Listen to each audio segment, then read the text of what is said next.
And the tour I've designed really showcases Italian excellence and basically the reasons why I love living here.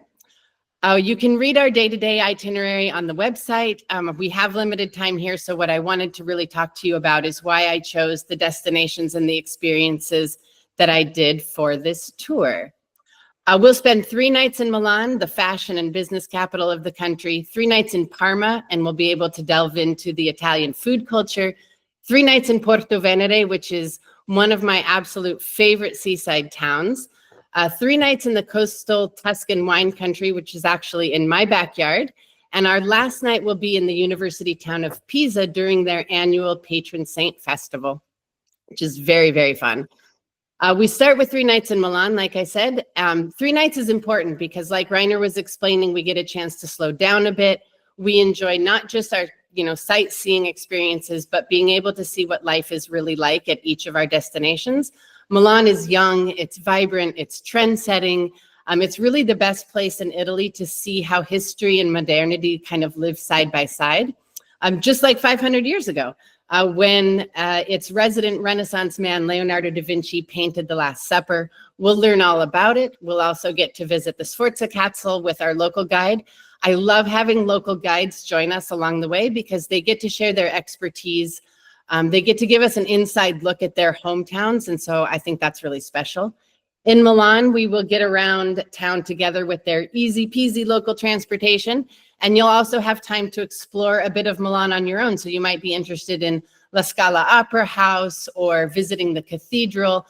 There's definitely plenty to do in Milan. On our way to Parma, which will be our second destination, we're going to stop off in Cremona, which is a very small, adorable town. That's something I love about having the private transportation, is that we can make these little detours between one place and another. And Cremona is famous for its hometown boy, Antonio Stradivari, and his famous violins. It is still a leader in violin production. Craftsmanship and tradition are really dear to the soul of Italy. And so I thought it was important that we'd make a stop, meet a master, and learn about violin making on our way to Parma. I chose the second destination because it is charming, it's walkable, it has gorgeous architecture, and it's a wonderful place to experience Italian food culture. I don't think you can overstate how important food is to the Italians. It's a major part of each region's identity. It's a big part of Italians' patriotic feelings that they have for their country. Plus, I love to eat, so I have to give Parma its due. We'll go on a food tour. We'll visit a Parmigiano farm. We're going to also visit an acetaia where balsamic vinegar is made. And in fact, balsamic vinegar is made right next door to where Ferraris are made.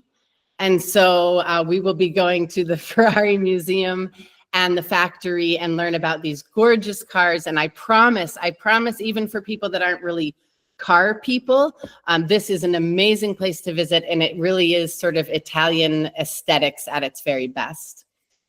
When we leave Parma, we'll head over to Portovenere, and we must visit the coast to really be in touch with Italian culture. You might remember a few years ago in the US, people were sort of scrambling to buy RVs and travel by RV, and in Italy, everybody was looking for boats. There's 5,000 miles of coastline, and that means that the Mediterranean is really integral to Italian life. I picked Portovenere, which it's close to the very famous and much more crowded Cinque Terre, but it's important to me that we explore areas where more Italians and European visitors go. So we'll be there for 3 nights. The views are unbelievable. And as we will be on the Bay of Poets, we can also visit little towns like this one here, which is Tellaro. We'll have a day in Portovenere to recharge our personal batteries. I think it's really important to build in some free time on every itinerary. Some people might want to go hiking, for example. Others might want to sip a cappuccino on a small piazza, and I want to make sure we have time for all of it. Once we leave there, we will make a stop in Carrara at the marble quarries. From ancient Roman times until today, these quarries distribute sparkling white marble all around the world. The Jeep ride, I will admit, does make my heart beat very, very, very fast. but it's lots of fun. It's very informative, and the views are absolutely jaw-dropping. This afternoon, we will end up in my backyard, in my neck of the woods. It is the Tuscan wine country, which is on the coast of Tuscany.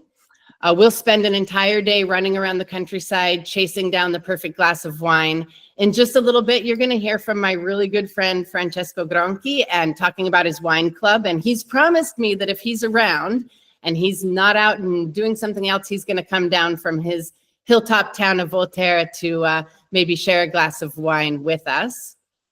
Lots of people have probably heard of, when you think of going to Tuscany, you think of there's a lot of famous movies and a lot of famous pictures out there. You might have heard of Siena or San Gimignano, but I would like to share our medieval coastal villages with everybody. This is Populonia. It's a gorgeous little town with just 2 streets. And it's overlooking the sea, and it's where we're going to go learn about the Etruscans, who are a pre-Roman civilization, and there is a wonderful archaeological site right here on the coast that we will get to look at. This is also where a lot of my friends and my family live, so hopefully they'll come and join us as well, and you can get an inside look at what life in Tuscany is really like. It's not actually like some of the movies where, people are riding around shirtless in the vineyards on their horses and things like that. So we will dispel some of the stereotypes and myths about Tuscany while we're there. And then our very last night of the tour, we will be in Pisa. Now, Pisa is often, it's snubbed by a lot of people that say it's too touristy, but Pisa has a hidden side. It is actually a lively college town, and like many other towns in Italy, it loves to celebrate its patron saint.